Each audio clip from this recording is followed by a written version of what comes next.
kebutuhan manusia dalam perspektif ekonomi ya primer, sekunder, tersier, yang semuanya itu orientasinya lebih kepada materi. Nah, sementara dalam pandangan Islam bahwa kebutuhan manusia itu tiga, yaitu kebutuhan ketentraman, kebutuhan kesenangan, dan kebutuhan kepuasan. Ya, jadi manusia bisa tentram kalau kebutuhan jiwa terpenuhi. Apa kebutuhan jiwa? Yaitu agama. Ala bidzikrillahi tatmainul qulub. Kemudian manusia bisa menjadi senang kalau kebutuhan materi terpenuhi. Dan ketiga, manusia akan menjadi puas kalau kebutuhan sosial terpenuhi. Maka kata WHO, orang bisa dikatakan sehat kalau kebutuhan bio, fisio, sosio, dan spiritual itu terpenuhi. Ini sebetulnya Al-Quran juga sudah mengisyaratkan dengan penyebutan nama-nama manusia dengan berbagai macam sebutan. Contohnya ada disebut Anas dalam Quran, ada disebut insan, ada disebut bashar, ada disebut Bani Adam. Nah, itu masing-masing memiliki makna yang berbeda. Walaupun secara umum sebetulnya itu diterjemahkannya manusia. Ya, tapi secara substansi maknanya berbeda. Nah, jadi manusia itu penting terhadap agama. Jadi agamalah yang bisa menenteramkan. Makanya orang kadang-kadang butuh ketentraman malah mencari kesenangan. Itu salah. Dia mencari ketentraman naik ke gunung, datang ke laut. Bukan, ketentraman itu hanya ada di hati. Ala bidzikrillahi tatmainul qulub. Nah, disinilah agama, terutama Islam ya, karena kita agama Islam, memberikan ajaran pedoman kepada kita bagaimana hidup itu bisa tentram, senang, dan puas, atau istilahnya fidunya hasanah. Nah, Islam tak mengarahkan ke sana. Nah, di mana Islam itu di dalamnya punya tiga komponen atau tiga perangkat yang memang harus dipelajari. Ini namanya fardu ain ya, fardu ain. Fardu ain itu fardu personal. Setiap orang Islam harus belajar tiga komponen ini. Beda dengan fardu kifayah. Kalau fardu kifayah itu cukup perwakilan lah. Misalnya belajar bahasa, itu kan nggak perlu semua. Misalnya orang Sunda harus bisa bahasa Indonesia, orang Jawa harus bisa bahasa Indonesia. Kalau sudah ada di dalamnya satu orang saja sudah terpenuhi, karena untuk bagaimana menghubungkan antar suku.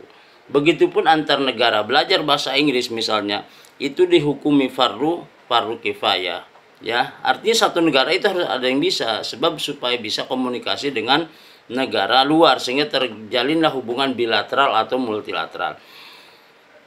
Nah, disinilah Islam ya mengajak kita ya,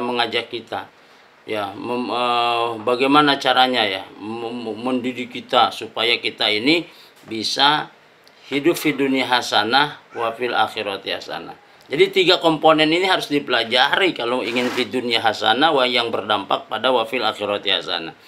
Pertama, komponen dalam Islam itu akidah. Akidah ini disiplin ilmunya tasawuf. Jadi akidah disiplin ilmunya tasawuf. Itu akidah namanya. Ya. Yang kedua syariah. Syariah ini disiplin ilmunya tauhid, fikih. Dan yang ketiga adalah akhlak. Ini disiplin ilmunya tasawuf. Kembali lagi. Akidah disiplin ilmunya adalah tauhid.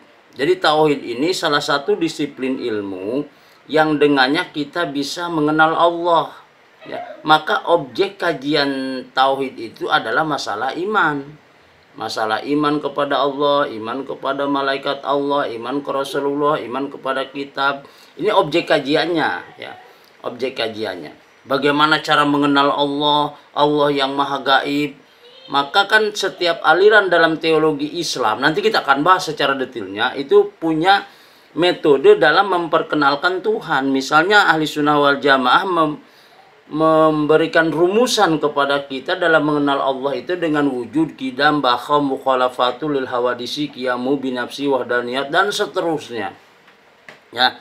Jadi itulah objek kajian tauhid.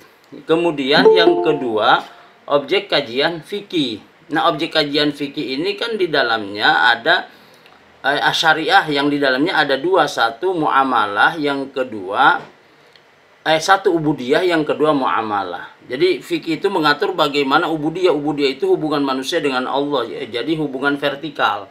Kemudian muamalah hubungan horizontal. Ya.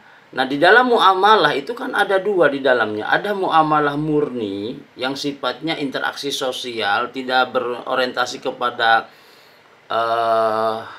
keuntungan atau komersil.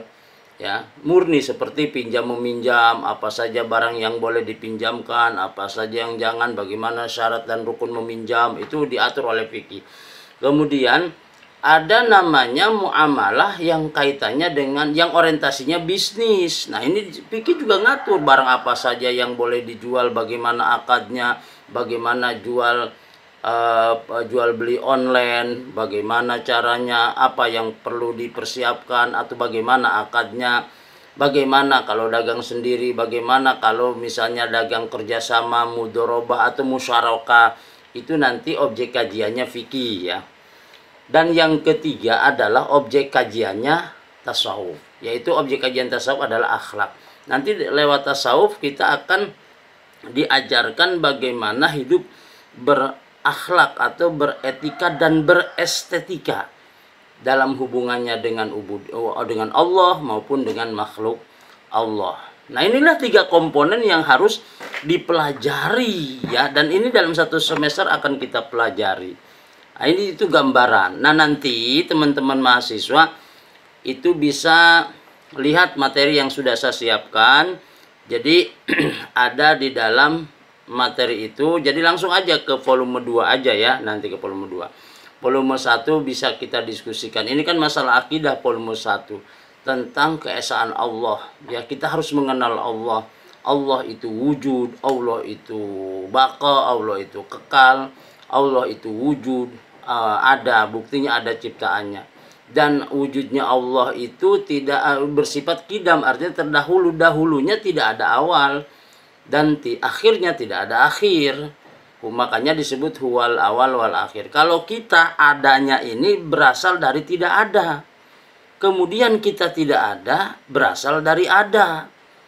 Jadi kita ini kan tidak ada sebetulnya, kemudian diadakan oleh yang ada. Yang ada sudah ada sebelum lapad ada. Jadi yang ada hanyalah yang ada, kan gitu, ya. Itu nanti kita akan uraikanlah secara detailnya. Baik, sementara itu gambaran sederhananya dalam belajar dalam satu semester tentang agama Islam yang sifatnya kita di sini kajian, bukan taklim ataupun sifatnya doktrin mengajarkan kepada mahasiswa. Makanya mahasiswa di sini boleh tidak sepakat, ya, boleh bantah dosen, karena dosen itu bukan sumber kebenaran tapi fasilitator. Namun dalam membantah itu pakai argumen, bukan pakai sentimen.